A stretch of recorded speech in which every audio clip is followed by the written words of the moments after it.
समस्याएं सुनी, क्या समाधान किया? देखिए, पिछले काफ़ी समय से कोविड के कारण से ये जो क्रम लगातार बना हुआ था ये टूट गया था, लेकिन अब चूँकि कोविड की जो प्रभाव है कम हुआ है, हमने कहा कि भी एक बार जनता दरबार का ये विषय दोबारा शुरू किया जाए। आज जैसे आपने देखा कि प्रारंभ में तो लगभग 165 के लोग सूचीबद्ध तरीके से जो आए थे उनको सुना, उसके बाद फिर बिना सूची के भी ऐसा मान के चलता हूँ कि लगभग और 150 लोग होंगे, तो 300 से ऊपर शिकायतें ये आज जो सुनी गई हैं। और मैं समझता हूँ कि इतनी बड़ी संख्या में, क्योंकि साथ भी जो लोग आए हैं 2-2, 3-3 लोग साथ भी होते हैं, तो लगभग 600-700 लोगों का उनको सबको अटेंड किया है। हर प्रकार की अलग अलग समस्याएँ थी, हर विभाग की थी। जो तो यानी सामान्य तौर पर जिले से संबंधित अधिकारियों की थी वो हाथों हाथ यहीं पकड़ा दी हैं, और जो चंडीगढ़ के नाते से विभागों से बात करने का है वो हमने इकट्ठी कर ली है। और कुछ तो ऐसे भी लोग थे जो दूसरे ज़िलों से भी आए हुए थे, क्योंकि आसपास के ज़िले भी कई बार पता लगता तो पहुंच जाते हैं सामान्यतः, जैसे कुछ कैथल के थे, कुछ कुरुक्षेत्र के थे, कुछ पानीपत के भी थे, तो 20-25 समस्याएं आसपास के ज़िलों की भी थी। लेकिन वो सब जितने भी हल होने की यही निर्देश देने के थे वो सब कर दिए हैं। और चंडीगढ़ कुछ चीज़ें तो पॉलिसी मैटर भी होते हैं, वो सब इकट्ठा करते हैं। कुछ लोग कोर्ट के भी विषय लेकर के आ जाते हैं, उनका तो हम कर नहीं सकते कुछ भी, कोर्ट के निर्णय होते हैं, उस हिसाब से चलना पड़ता है। फिर भी अच्छा लगा कि लगभग 3.5 घंटे आज कल आपकी बातचीत हुई थी, कहाँ पर नरम रुख रहा, कहाँ पर करड़ा रुख रहा, मतलब कहाँ हल नहीं निकल पाया कल वाली बात? मुझे जानकारी नहीं है कि आज जो आज 5 मेंबर कमेटी बना दी गई है, 5 मेंबर कमेटी है। जैसा ही हमने भी एक कमेटी उनको बना के बताई है, 5 लोग वो हैं, हमारी एक कमेटी होगी। तो ऐसे ही केंद्र के लोगों ने भी जो एक कमेटी बनाने की बात कही है प्रधानमंत्री जी ने, कि MSP के ऊपर कमेटी बनाई जाएगी, जिसमें किसानों के प्रतिनिधि भी लिए जाएंगे, अर्थशास्त्री भी लिए जाएंगे, किसानों के कृषि के साथ जो जुड़े हुए हैं वहाँ के वैज्ञानिक भी होंगे, केंद्र सरकार के प्रतिनिधि होंगे, प्रदेशों के भी होंगे। तो ऐसी एक MSP को लेकर कमेटी बनेगी, और बाकी भी जितनी बातें उनकी हैं सब विषय उन्होंने बताया, डिस्कस हमने किए हैं।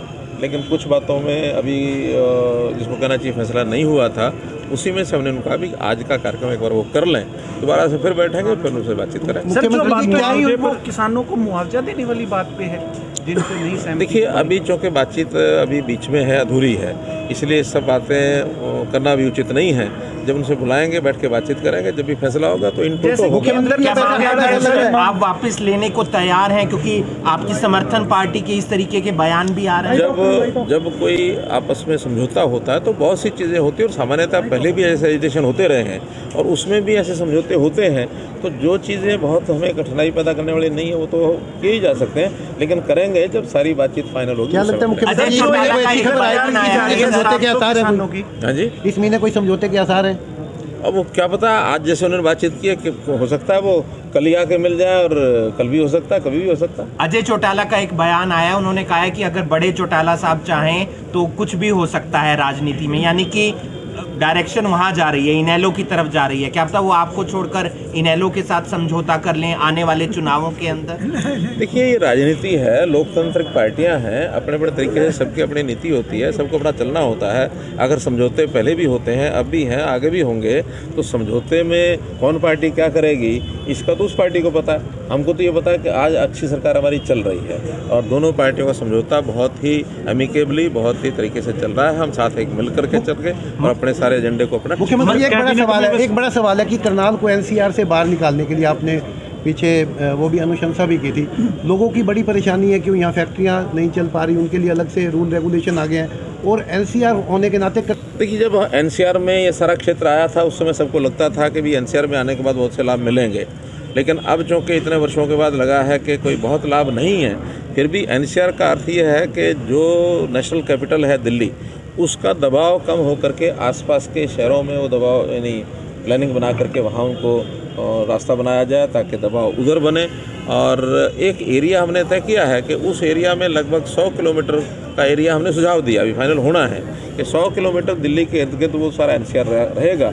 उसके बाद जितने रेडियल जितने भी एरियाज़ हैं उनमें जो है प्लानिंग बना करके उसमें विकसित किया जाएगा, ताकि जो नेशनल हाईवेज़ हैं या रेलवे लाइंस हैं, मेट्रोज़ हैं, वो एक रेडियल तौर पर उसके अंदर विकास शहरों का हो, उसमें करनाल भी आता है। और उसमें हमने अम्बाला तक का भी सुझाव दिया कि अम्बाला तक के जितने भी शहर हैं जो जीटी रोड के ऊपर हैं या रेलवे लाइन के ऊपर हैं, उन सबको विकसित क्या किया जाए। मंत्रिमंडल का विस्तार हो रहा है, ऐसी चर्चाएं हैं, आ रहा है, मतलब इस तरीके के ऐसा नहीं? कुछ बातें सस्पेंस रहे तो ज़्यादा अच्छा है, उसमें आपको भी आनंद, हमको भी आनंद है। सर आपने कहा कोरोना का प्रभाव कम है, ओमिक्रॉन भी आ रहा है सर, उसको लेकर